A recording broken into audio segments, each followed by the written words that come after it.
were the shadow to my light. Did you see us? Another star, you fade away. Afraid our aim is out of sight. Wanna see us. Oke, saya di sini mewakili dari kelompok saya yang beranggotakan Uswatul Akhirah NIM 1708046002. Kemudian ada Miftah Kusnia Sari 1708046009. Kemudian ada Muhammad Marzuki 1708046016. Dan juga ada Ita Kartika Sari 1708046020. Kemudian ada Arindia 1708046024. Kemudian ada saya sendiri Tamhidatul Jannah Al-Wudhu NIM 1708046025. Kemudian ada Muhammad Rizik Maulana 1708046031. Kemudian yang terakhir ada Abdul Nafi NIM 1708046032. Nah, di sini kami membahas tentang model matematika kerusakan sumber daya hutan di Indonesia. Jadi, nanti akan dijelaskan oleh teman-teman saya dan juga saya. Selamat menyaksikan.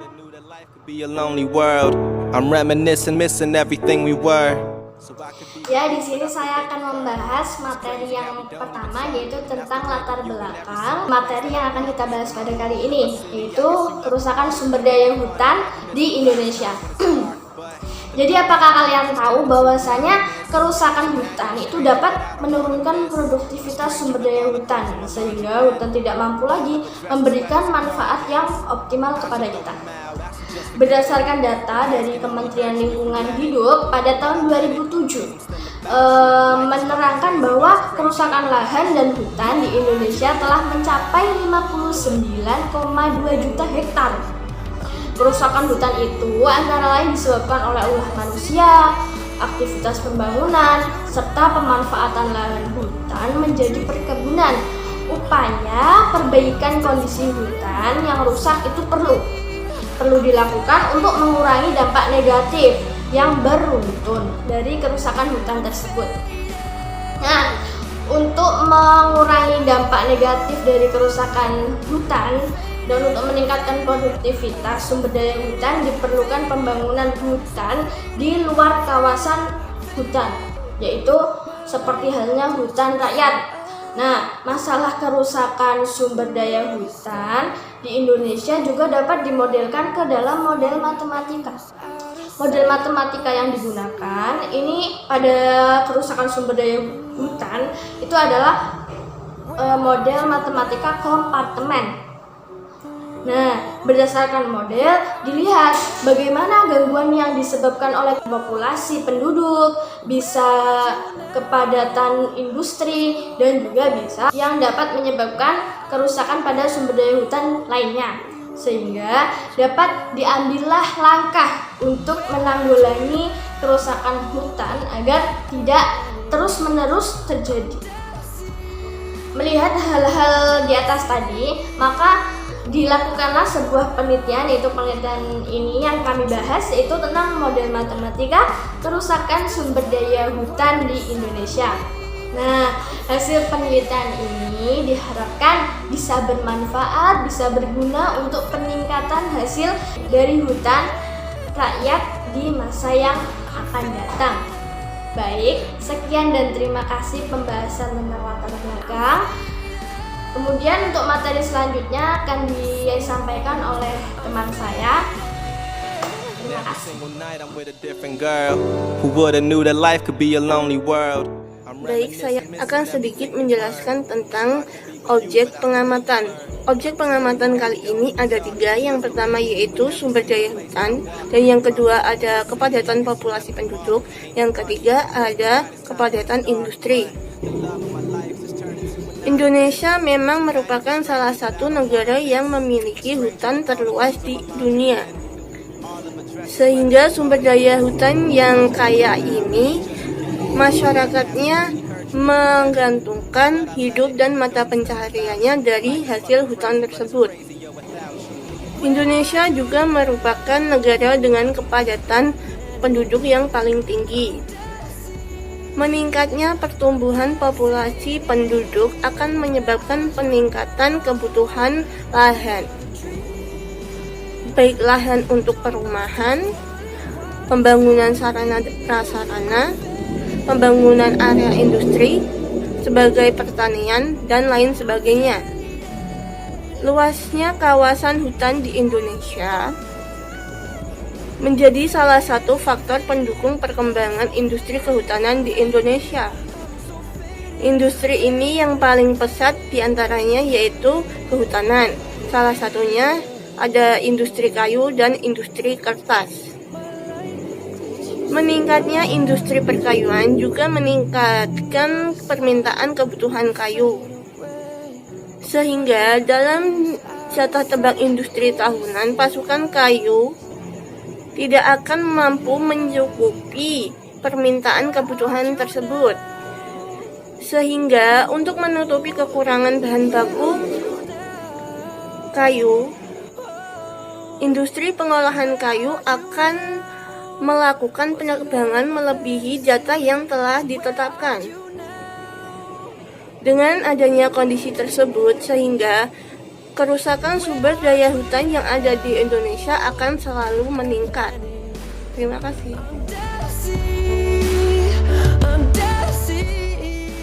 Oke, terima kasih. Jadi telah dijelaskan oleh kawan saya sebelumnya latar belakang dan objek pengamatan terkait kerusakan sumber daya hutan. Dan di sini saya akan menjelaskan fenomena apa saja yang ada keterkaitannya dengan kerusakan sumber daya hutan itu sendiri. Yang pertama ada penebangan liar. Penebangan liar yang dilakukan oleh mereka-mereka yang bertanggung jawab jelas dapat merusak ekosistem hutan itu sendiri. Yang kedua itu ada kebakaran hutan. Ini yang sering terjadi di Indonesia, entah itu disebabkan oleh cuaca ataupun kelalaian orang lain. Yang ketiga itu ada perambahan hutan. Jadi perambahan itu bisa disebabkan oleh para petani yang mencari lahan baru untuk bercocok tanam, atau mungkin transmigrasi yang dilakukan oleh sekelompok orang yang mencari lahan pemukiman baru. Dan yang keempat itu ada hama dan penyakit yang berlebih. Jadi hama dan penyakit yang berlebih juga dapat merusak populasi pohon. Dan yang kelima adanya bencana alam seperti tsunami, gunung meletus, musim kemarau yang panjang, itu jelas dapat merusak ekosistem hutan. Jadi fenomena yang saya sebutkan tadi adalah fenomena yang mungkin ada keterkaitannya oleh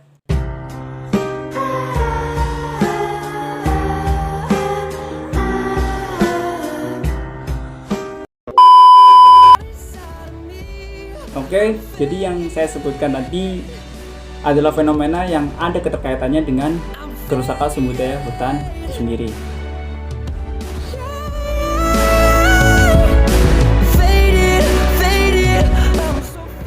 Di sini saya akan membahas tentang model matematika yang digunakan pada kerusakan sumber daya hutan.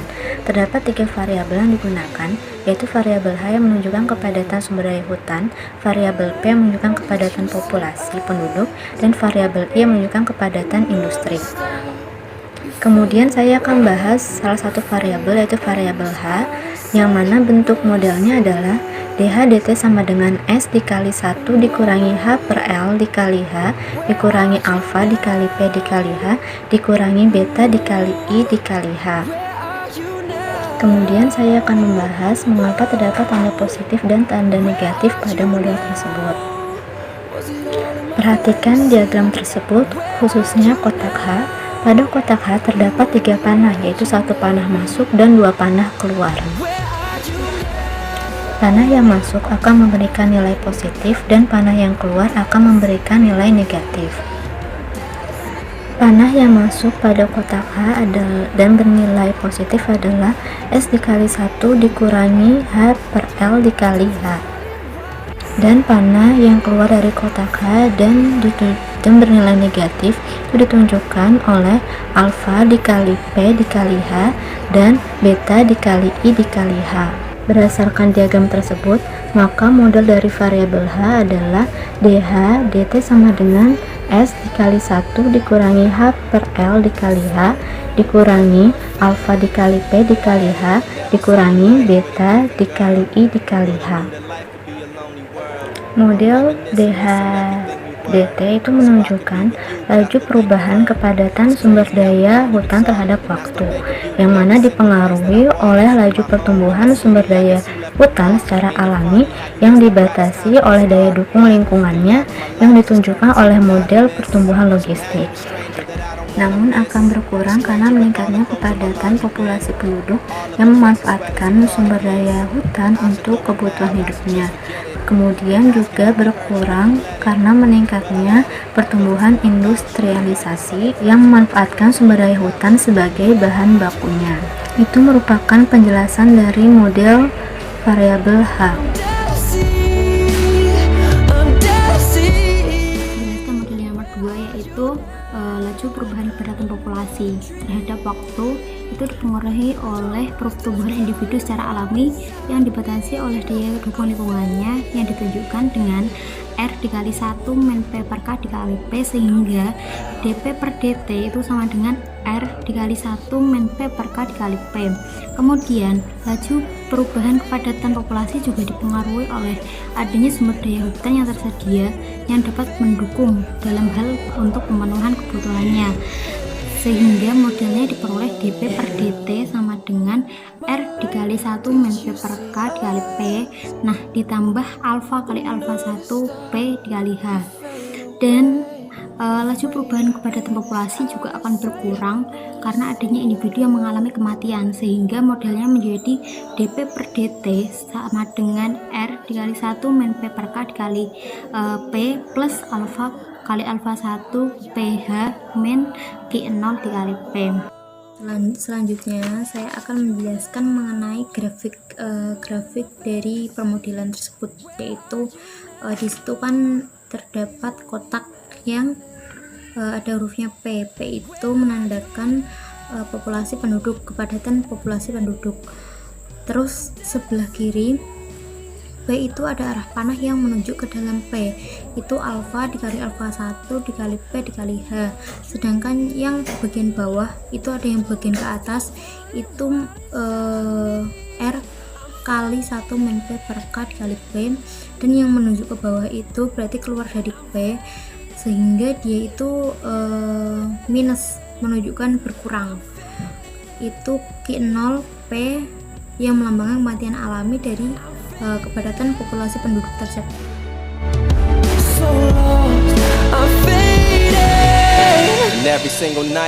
Saya akan menyambung video sebelumnya yang menjelaskan terkait model matematika kerusakan sumber daya hutan di Indonesia. Ya, dari asumsi laju perubahan kepadatan industrialisasi terhadap waktu dipengaruhi oleh laju pertumbuhan industrialisasi itu sendiri, karena ketersediaan sumber daya hutan yang memadai untuk mendukung kegiatan industrialisasi dalam hal penyediaan bahan bakunya, namun berkurang karena adanya pengendalian dari pemerintah berupa pembatasan izin penebangan hutan. Nah, dari asumsi tersebut bisa dimodelkan sesuai model matematika seperti berikut. Nah, model matematikanya sebagai berikut, yaitu laju perubahan kepadatan industrialisasi terhadap waktu dipengaruhi terhadap waktu ya ditulis begini. Nah, kemudian dipengaruhi oleh pertumbuhan industrialisasi itu sendiri, laju pertumbuhan industrialisasi itu sendiri. Nah, kita buat parameter gamma. Selanjutnya juga dipengaruhi tersedianya sumber daya hutan yang memadai, yaitu menggunakan parameter beta. Kemudian menggunakan variabel I, yaitu kepadatan industrialisasi, dan juga menggunakan variabel H, yaitu kepadatan sumber daya hutan. Nah, selanjutnya namun berkurang karena adanya pengendalian dari pemerintah berupa pembatasan izin penebangan hutan. Di sini kita menggunakan parameter Theta 0, yaitu rata-rata pengendalian industrialisasi oleh pemerintah. Nah, karena menyangkut tentang industri, maka kita menggunakan variabel I. Jadi model matematikanya seperti ini. Where are you now? Another dream. Adapun solusinya, yaitu teori kestabilan dengan definisi diberikan matriks real A dengan nilai eigen lambda J sama dengan AJ plus IBJ dan vektor eigen tergeneralisasi yang terkait adalah WJ sama dengan UJ plus IVJ. Ingat bahwa jika BJ sama dengan 0, maka I'm fading. Every single night I'm with a different girl. 1, titik-titik, UK, UK plus 1, titik-titik, UMVM, yaitu adalah basis untuk bilangan real pangkat N, dengan N sama dengan 2M sama dengan K. Maka subruang atas bilangan real pangkat N berikut ini. E pangkat S sama dengan span UJ, VJ di mana AJ kurang dari 6. Sedangkan E pangkat U sama dengan span UJ, VJ di mana AJ lebih dari 0. Dan E pangkat C sama dengan span UJ, VJ di mana AJ sama dengan 0. Disebut subruang stabil bila E pangkat S, disebut subruang tak stabil bila E pangkat U, dan disebut subruang center di mana E pangkat C.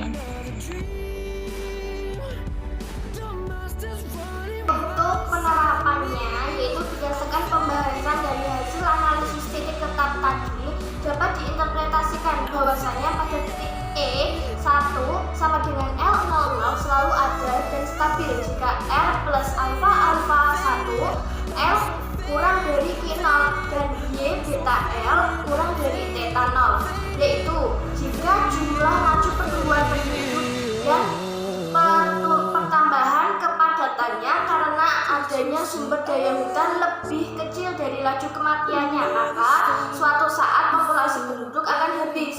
Begitu juga dengan industrialisasi.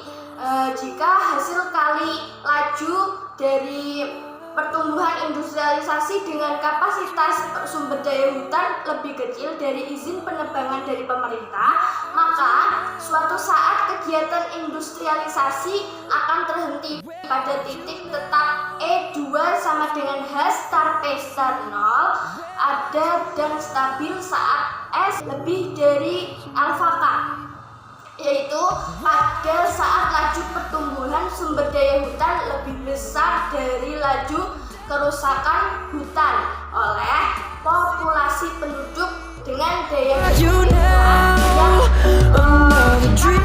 pertumbuhannya itu lebih besar dari tingkat kematiannya.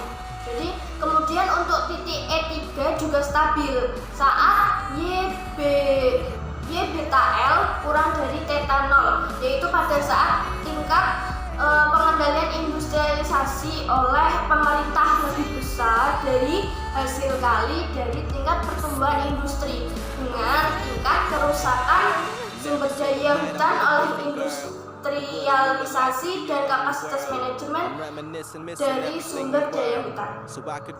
Berdasarkan kondisi tadi dapat diketahui bahwa ketika meningkatnya kepadatan populasi penduduk, maka meningkat pula pemanfaatan terhadap sumber daya hutan untuk memenuhi kebutuhan hidupnya. Nah, jadi agar tingkat pertumbuhan sumber daya hutan lebih besar dari laju penebangan yang dilakukan oleh populasi penduduk, maka setiap orang yang melakukan sebuah penebangan maka harus menanamnya kembali agar sumber daya hutan tidak punah. Nah, selanjutnya untuk perkembangan industrialisasi, terutama yang memanfaatkan kayu sebagai bahan baku.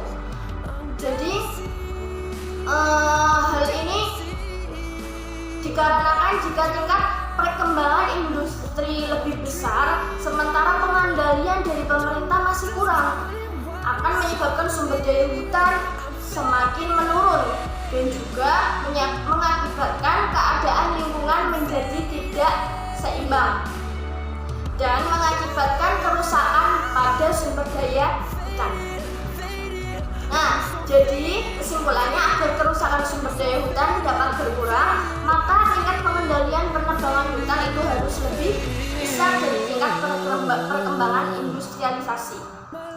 Dengan tanpa menghilangkan industri yang berkembang. Hal ini dikarenakan keberadaan industri itu dapat membantu meningkatnya perekonomian nasional. Nah, industri bisa tetap melakukan penebangan hutan dan bahan bakunya sesuai izin yang ditetapkan oleh pemerintah dengan memperhatikan kelestarian sumber daya hutan, yaitu dengan melakukan usaha penanaman kembali agar sumber daya hutan tetap lestari dan tidak punah. Terima kasih. Where are you now? Oke, berikut tadi adalah video pembahasan dari materi kami. Semoga bisa memberikan manfaat dan juga bisa memberikan kefahaman bagi kalian semua. Terima kasih. Another dream.